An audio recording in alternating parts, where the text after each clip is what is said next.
Well, I'm sorry. Sorry. What do you make of not just the SNL bit, which was actually very funny, but just the overall notion of where not the Trump campaign, but Trump the person is going with this kind of salesmanship on the leading up to the one of the holiest days of the year. Well, I think he's always done that. I remember we raised millions of dollars selling plastic straws in 2020. That's because not the Bible. It's not the Bible. He's also selling sneakers. And when you look at how he's actually packaged it by putting the Declaration of Independence, the Constitution, others along with the Bible, and the Declaration of Independence talks about our freedoms that come from God, not from the government. It seems like it's great. And if someone wants to buy it, they will. And if they don't, they won't. Well, yeah, pretty much everything you need to know about Trump. He's a fraud. I mean, to be selling a Bible and comparing himself to Jesus, that's actually in the Bible. You're not supposed to do that. And I think, remember separation of church and state, but not to mention just, the sort of, he consistently is trying to find a way to make money and puff himself up. And he's getting increasingly comfortable with this idea of comparing himself to Jesus. And I just have to say, as a Christian, particularly on Easter and, attacking this day that is also, it is Easter, it is also the day that we recognize transgender people. God and Jesus did not preach hate, and they were not for attacking diversity. And Donald Trump takes every opportunity he can to attack diversity, to demonize the other. And that is not Christian values in my mind, as a Christian. Well, first of all, you can get your Bibles usually at a church free. You can also get it online free on Amazon. I think the best-selling one is probably about $15. So get them a lot cheaper than that.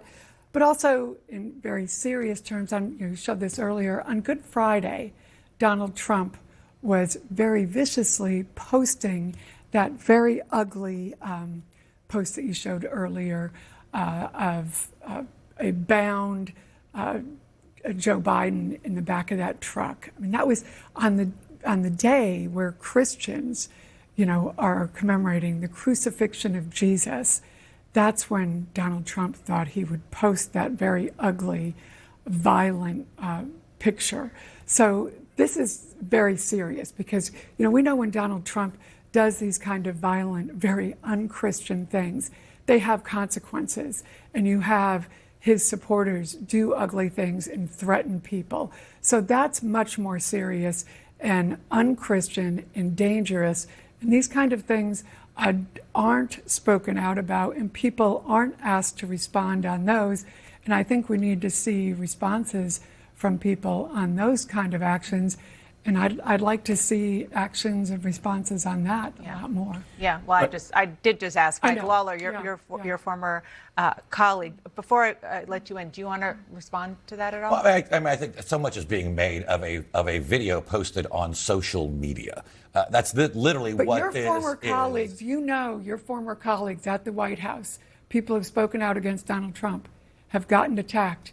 People sometimes show up and attack them at their home, threaten them, and threats are made against them. So, this is a real issue. But if we want to have a serious discussion about political violence, and I think we should have a serious discussion. The kind of but I would political violence where he wants to let those people out of jail in Parliament. I would also remind you that you had the Speaker of the House, Nancy Pelosi, and a squad member talking about unrest in our streets. You've had entertainers who have talked about assassinating President Trump, blowing up the White House. But never a president who wants to pardon people. We need to talk about political violence on both sides. And when it is only attacked and questioned on one, it rings hollow. We have never had a president of the United States who has said he would pardon people who have attacked our Capitol Police and said he would let them free.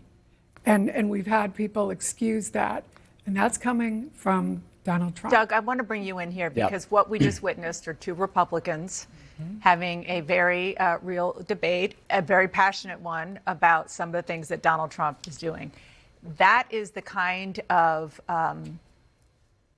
anger at Donald Trump that the Biden campaign is trying to harness. That's why Mike Pence, your former boss, is not supporting Donald Trump. And what the Biden campaign is doing, and I'm going to play a clip from a new digital ad, is trying to get people who voted for Nikki Haley in the primaries to come vote for Joe Biden. Nikki Haley has made an unholy alliance with rhinos, never-Trumpers, Americans for no prosperity. There aren't that many never-Trumpers anymore. How do you bring these Nikki Haley voters back into the tent? I'm not sure we need too many.